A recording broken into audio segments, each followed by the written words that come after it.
here. Yes, hi, Radost. Hi. Has she arrived? Okay, there you go. Okay. Hopefully you can Hello. see us now. Hi. Hello. Yes, I can. Okay. Well, it is my pleasure to present to everyone our next two speakers from Vietnam. Hun Nguyen is the Director of National Foreign Languages Project with the Ministry of Education and Training of Vietnam. She has delivered lectures and worked for years at Vietnam National University. She has also served as the Deputy Director of Language Testing and Assessment Center of University of Languages and International Studies, and was involved in the development of the Vietnam Standardized Test of English Proficiency, which is now a national test format of Vietnam. She's currently a PhD candidate in Applied Linguistics at the University of Languages and International Studies. Her research interests include English for specific purposes, language test development and validation, test specifications, and assessment for learning. Davide Guilmartin is British Council Vietnam's Education for English Systems, ES academic manager. He has extensive experience of teaching and training in East Asia, having designed and delivered numerous courses and workshops for various British Council projects in countries as diverse as China, Indonesia, Myanmar, Peru, Thailand, and Vietnam. Prior to entering the education sector, he spent 8 years working in the UK local government sector as an urban and policy planner.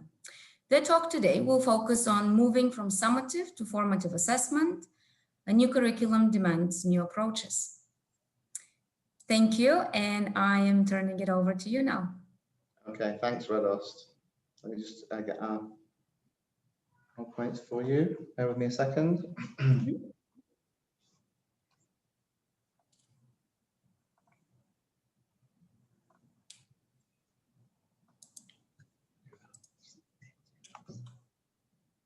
Share the screen.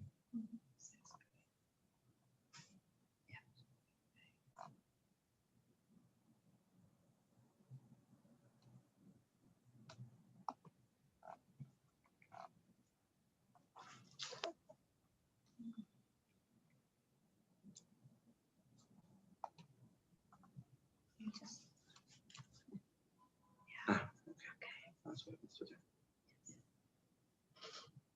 Select us from here.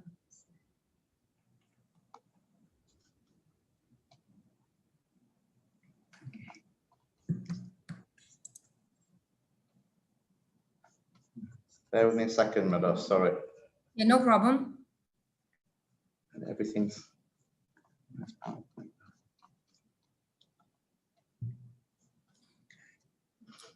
One of the joys. Yes, we had everything set up and then lost everything. We can see this, it's just not in a slide. Yeah.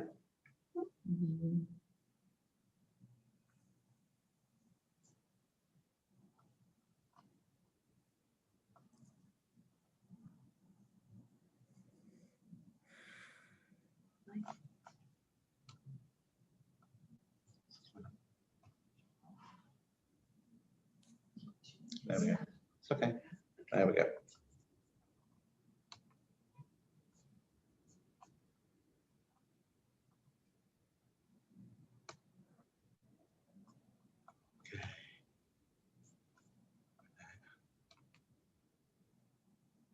Wonderful. Okay. Is that okay, Radost? Yeah, sorry about that, everybody. So good afternoon from Hanoi, where Mahyu and I are very pleased to see everybody this afternoon and talk a little bit about the move from summative to formative assessment, which is quite interesting because, again, it follows on. We were watching Jeffrey's presentation before, and he was talking as well from the Singapore context about the move from assessment of learning to assessment for learning. So again, some similar ideas between the moves that are happening in Singapore and what's happening here in Vietnam. So thanks to Radost for the introductions to Mahyu and myself. So in terms of our outline this afternoon, in a few moments, Mahyu is going to talk a little bit about the new K-12 English curriculum here that's being in the process of being introduced. And then she'll talk about the new approaches that are being implemented to make them move from summative to more formative modes of assessment. And then I'll talk a little bit, just introduce a little bit about the VLABS, the Vietnam Language Assessment Symposium in 2017 and 2019 that actually came out of the success of an earlier New Directions from a few years ago. So just outline some of the highlights and some of the successes from the VLABS that we've held. And then we'll talk very briefly about some next steps and open it up to Q&A for the remaining 10 minutes of our time. Okay, so without further ado, I'll hand over to Hugh. Yeah, thanks. You, David. Yeah, thank you very much for giving me the opportunity to share with you what we are working on here in Vietnam. As you know, in Vietnam, we have just launched a new national general education curriculum, and in which English is a subject. And with the current K-12 English curriculum for general education, the curriculum is English is mandatory from grade 6 to grade 12. And the new curriculum that we have just launched in 2018 and officially implemented this year in the academic year 2020-2021 for grade 1. And the English subject is mandatory from grade 3 to grade 12. And the curriculum is going to be implemented officially for all the English learners from grade 3 in 2022 and 2023. Right now in Vietnam, about more than 50% of the learners are learning the English from grade 3 to grade 12. And as compared with the new English curriculum for the general education, the learning outcome is B1 levels of the CFI instead of the A2 levels of the existing current English curriculum. And the approaches in delivering the English lesson is the communicative language teaching ELT as compared to the grammar translation approaches of the old existing English curriculum of the country. And with so, the English teachers should have B2 to C1 CFR instead of B1 or B2 CFR levels of English proficiency at the moment. And that more information and the focus is our presentation today is about assessment changes of the English curriculum of the country. And that is to share with you, with the existing English curriculum of the country, of the general education, the assessment form is summative. Almost all the assessment tools are tests, 5 minutes test, 40 minutes test, or end of term test, the entrance test to the high school and exit test at the K-12. And the exit test of high school exit test in our country is very high stakes. And right now it's still paper-based and without listening, speaking, writing components of the test. And how about with the new curriculum? With the new curriculum, we will focus on formative assessment. We change from the almost the forms of the tools of assessment testing into different assessment tools like project-based assessment, presentation, portfolio assessment, and we still focus on, still use the test. We use the test with the new curriculum for end of term test and exit test. And however, when we use the test, we not only use this as a summative assessment form, but we use this as a formative tool as well, because the results of the test provide meaningful information for both the teachers and the learners to train their teaching and learning strategies in order to get the learning outcome of the other levels. And you know, still the high school exit test still high stake, but we're gonna use more computer-based testing, and we try to provide the test with all the 4 skills: speaking, listening, reading, and writing. Okay, so you can see that the teachers with right now with the traditional assessment techniques they is testing to change into use different types of assessments like a PBA or portfolio presentation or peer review. They should learn a lot. They should change their ways of doing assessment that they are doing right now. So what we have done in Vietnam is to help the teachers with the knowledge and experience of the new formative assessment techniques. What we did is we developed and provided them with face-to-face and blended training courses in which we focus on introducing to them what the formative assessment is, what are the techniques, and the particular specific examples of how to apply formative assessment into their own assessment activities at the schools. And not only that, we not just only provided them with training courses, we are developing manuals, guidelines of how, with instructions and examples from the textbook of how to apply formative assessment into their own lessons.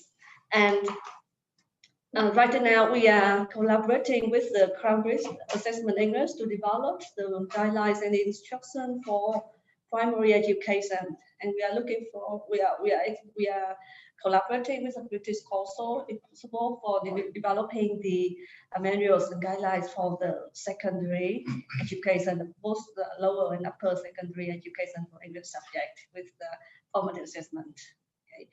And besides that, we provided them with a lot of workshops and conferences of sharing experience of experts, and both local and international. And thanks to the support of British Council, Cambridge Assessment English Assessment, and other international organizations in Vietnam, we have provided the English teachers in Vietnam with a number of conferences and workshops, such as we have organized annual conference with the Cambridge English Assessment and specifically with the British Council support, we have organized 2 assessment symposiums in 2017 and 2019. And later on, David will help us with sharing with you more information about the 2 symposiums that we organized together. But let me take this opportunity to say thanks to the British Council, David and yourself, for your support to Vietnam so far. With your support, the English teachers in Vietnam have the opportunities to learn from your experts how to apply different types of formative assessment into their actual work, English lesson delivery at the schools. Thank you. Yeah, thanks, Maggie. Thanks very much. So yeah, as Maggie mentioned, one of the initiatives to help with the teacher development in relation to formative assessment is this idea of the VLABS, the Vietnam Language Assessment Symposium. And this was born out of the New Directions that was held here in Hanoi back in 2016. And that was, I understand, the 4th edition of New Directions. And on the back of that, following the interest that was generated from that edition of New Directions, British Council and working with NFLP decided to create a new conference, a new symposium for educators to exchange ideas and perspectives on language assessment in the Vietnamese context. And so our first iteration of this was in 2017, was held in Ho Chi Minh City in conjunction with CMEO Retrack, who are based in Ho Chi Minh City. And the theme of this year was 2017 was classroom-based assessment and the assessment of learning. This was just a one-day symposium, but as part of that symposium, we had 12 speakers. There were 20 of the Vietnam's 63 departments of education and training were represented, and there were over 130 academics from 52 of Vietnam's universities and colleges who were also represented at that initial VLAS. And as I say, the focus was very much on higher education and the university assessment at university level. And if you're interested to find out more about some of the presentations that were held there, you can find them all. I've shared the link here for you. You can see and you can download all the presentations from that initial symposium back in 2017. And then in November last year, we had our second, again, NFLP, the National Foreign Languages Project, working with British Council. We held the second symposium here in Hanoi, which focused much more on assessment in the classroom. And that was held at the British University Vietnam, just outside of Hanoi. And again, if you're interested to find out more about the various presentations, I'll outline some of them in just a few moments. You can find them at the link here as well. Okay, so what I'm going to do in the next few minutes, just very briefly, is talk a little bit about some of the highlights of the symposium, the 2019 one, and talk a little bit about the future as well.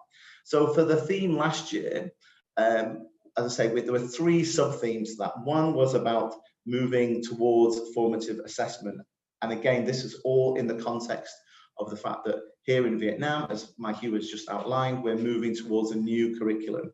And as part of that, in the implementation of that new curriculum, wanting to move away, not completely, but move from, you know, at the moment, 100% summative perhaps, towards more integration of more formative assessment tools and techniques.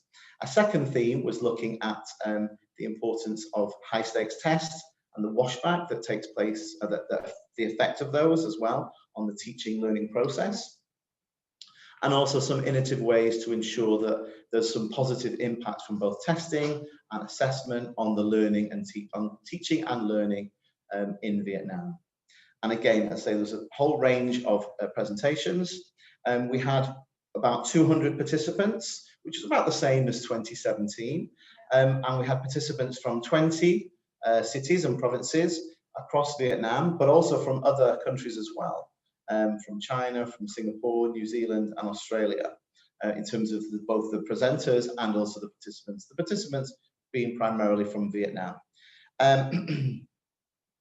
So basically, in terms of, this is a picture of Mai Hugh making a speech. Can you remember this? Yeah, quite well. Yeah.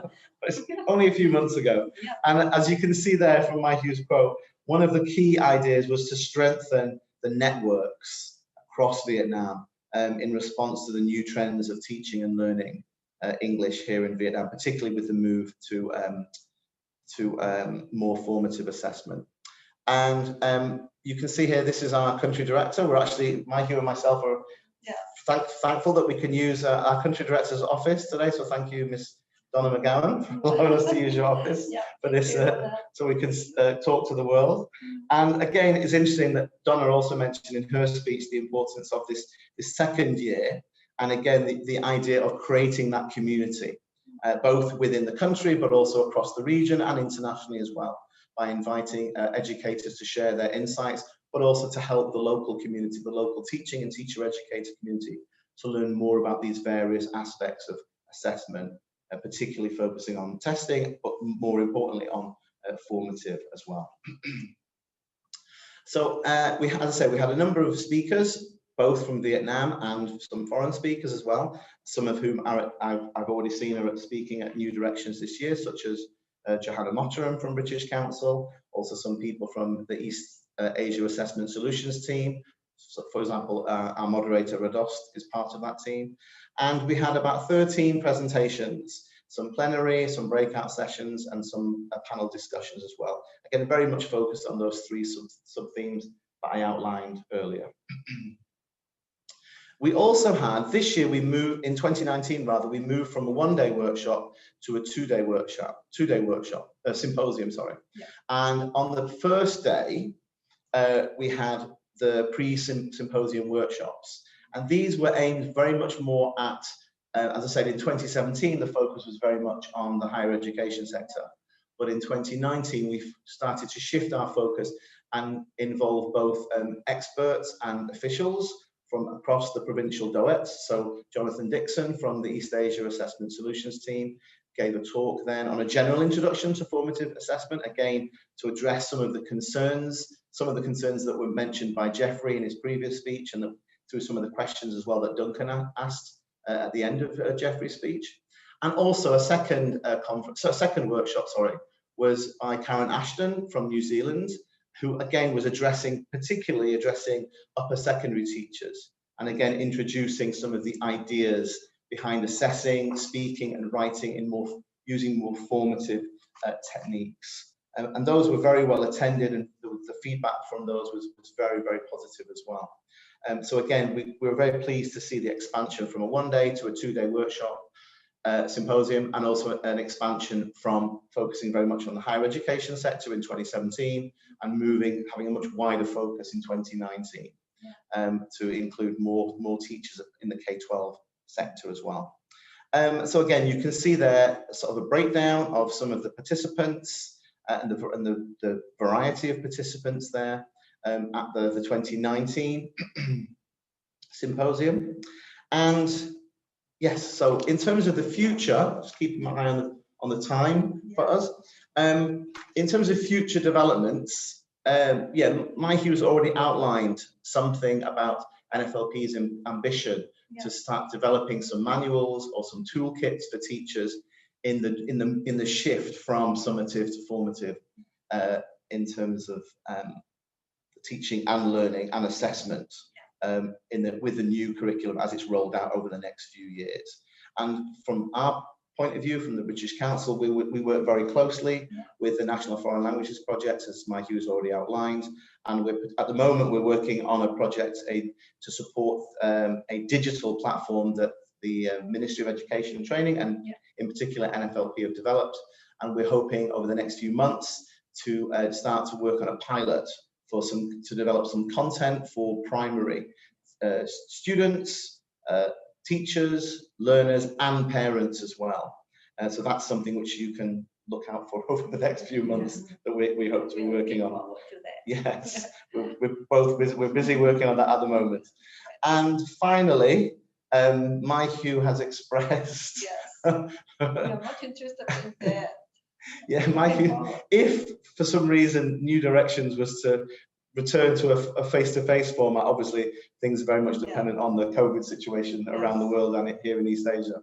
But if New Directions was to return to a face-to-face format, she would very much like to have New Directions back here in Vietnam. After 5 years from the 2016 iteration that we held in the 4th edition in 2016. And again, we'll see what happens in terms of whether that could even be combined. Like I said, at the moment, the VLABS has happened every 2 years, so that could even be kind of combined with a VLABS for 2021. So those are some of our next steps going forward in terms of developments here. And that's it from Hugh and myself, but we're very happy to answer any questions in the remaining 7 minutes that we have, Radost. I'll hand over to you, because Mike and I can't see the chat, we can't see the Q&A, so thank you so much. It will be actually wonderful, yes, to go back to a more face-to-face meetings or some kind of format. I'm waiting for a few questions, but there is, I do have two. When you mentioned the digital platform just now that you're working on, sounds quite interesting. So I was just wondering if you could elaborate a bit more on that, because you said it's geared towards primary students. Yes. Is this right? Yeah, maybe if Mike outlines a little bit about the platform, and then I can, and the creation of the platform today, and then I can talk a little bit about our British Council's involvement going forward over the next few months about the pilot with primary. Yeah, at NFLP Moet Vietnam, we are developing a platform for open resources of learning English for all the Vietnamese people who want to learn English. And we focus on the students, English learners, who are students, and teachers teaching English, and also the people who are at work. And with the materials and resources for the teachers and the students, we will develop the materials for K-12 and the university students. And with the K-12 materials for English learning, the British Council is offering support for us to develop the materials for primary education, and I mean from grade 3 to grade 12 are going to be compulsory officially for 100% of the Vietnamese learners from grade 3 to grade 12 since the academic years of 2022 to 2023 forward. However, right now, about at primary education, more than 70% of the learners are learning English. So the materials who are going to be developed by the British Council will support a lot both the teachers and the English learners of the grade 3 to 5 in Vietnam.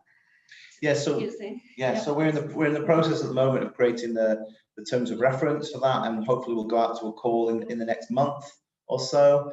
And again, as Mike, you said, that the platform has been created. I think the platform was created about 2 years ago, and has been populated to a certain extent, because as Mike says, the idea of the platform is that it's available to all learners of all languages, but with a particular focus on English. I think 98% of foreign language learners, 99 is it now? Yeah. The last figure I saw was 98. 99% of all foreign language learning in Vietnam is learning English, basically. So again, the focus is very much on English, but not just with K-12, but across the general population as well. But in terms of focusing on K-12 for the next few years, what we want to do is to support NFLP and start by looking at grade 3, grade 5, the primary sector at the moment through this kind of pilots, through the content. We do have some questions, sorry to interrupt you, that are coming in. And if you could get to them. So we have a similar question, just like for Singapore. How will you bring parents on board with the educational assessment reform? And how do students respond to different types of assessment? Do they understand what the teachers are trying to do? This is one question. Okay. Yeah, relating to the students and the parents and the students, right now they show very positive attitudes towards the change from summative to formative assessment, because with the new forms, new ways of assessment, we don't see so much competition among the students and the parents, you see, and the learners see their own progress and try to be better with their own learning, not to compare to other students. So both the students and the parents are very happy, and the parents learn a lot about their children with the comments and feedback from the teachers, and they're happy. You see. And I think also just to add to that as well, as Mike, you mentioned, again, if you think about the COVID, the recent COVID situation, again, I think we realized here in Vietnam, and again, that's been revealed across many countries, again, particularly through some research that the British Council conducted during the COVID periods, that again, we realized that parents have to be involved. In the past, perhaps we focused very much on the teachers and the learners, but now going forward, we want to focus more on how the parents can be involved in the learning of their children, and how we can all work together, parents, teachers and learners, to support their children in their learning going forward. And again, we hope that the digital platform, we might be able to do some work on that as well. That's great. Another question. Some people are interested in the toolkits for teachers that you mentioned. How do you develop those, and what is included? Yeah, thank you for your question. We are developing the one for primary education first, from grade 3 to grade 5, and in the menu is a toolkit. We introduced step by step how to organize, how to hold the different types of tools assessment. For example, for portfolio, for example, PBA, project-based assessment, we provided the learners with how to carry out, implement that type of assessment step by step with examples from the textbook, so that they can apply it into their own context easily. And because the teachers are very busy and with a lot of work, if the manuals, the toolkits will help them with the hands-on and experience of the textbooks that they are applying, they're using in the classroom, so that they find the assessment tool, new ways of assessment easy for them to follow and to implement in the classroom. Thank you. If I can just squeeze in a few questions which seem to be around the same topic.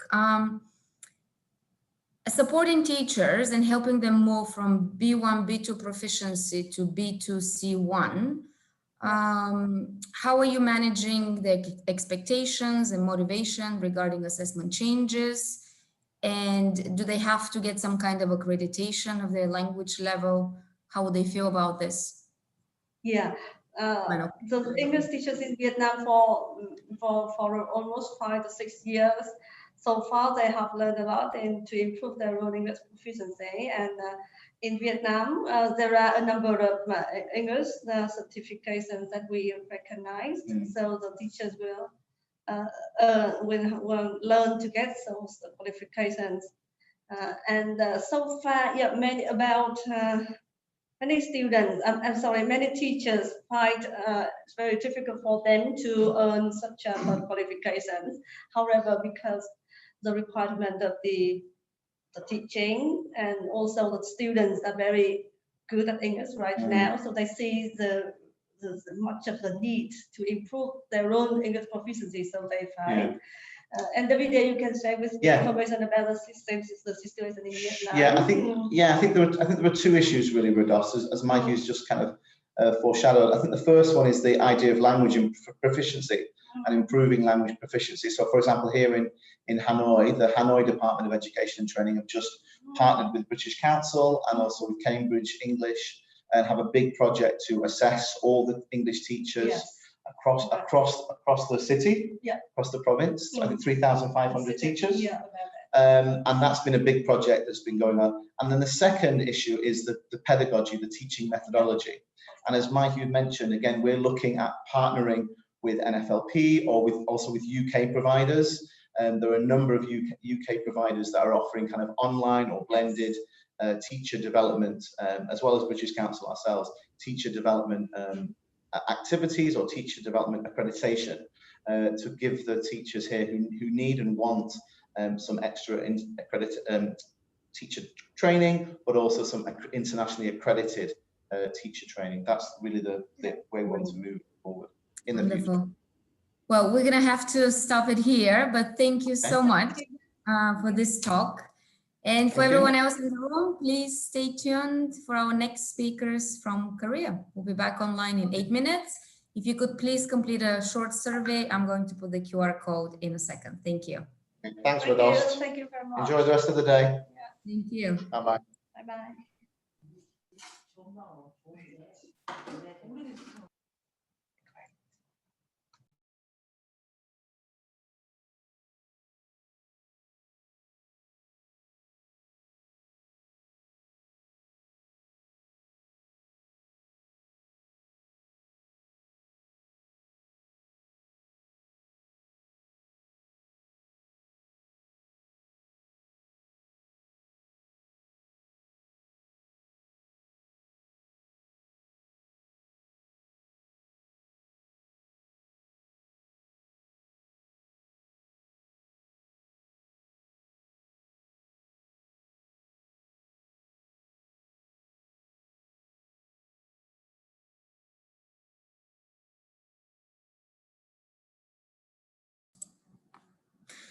Okay, Team Korea, can we do a quick test?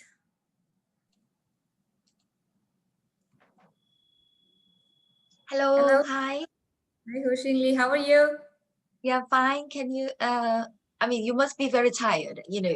Oh, no. You enjoy this work. Energized. I think the corona makes us more, you know, the corona makes us busier than before, because if we do not have the corona, we may need to go there. If we don't go, then we may. But the corona makes us more, you know, how can I say,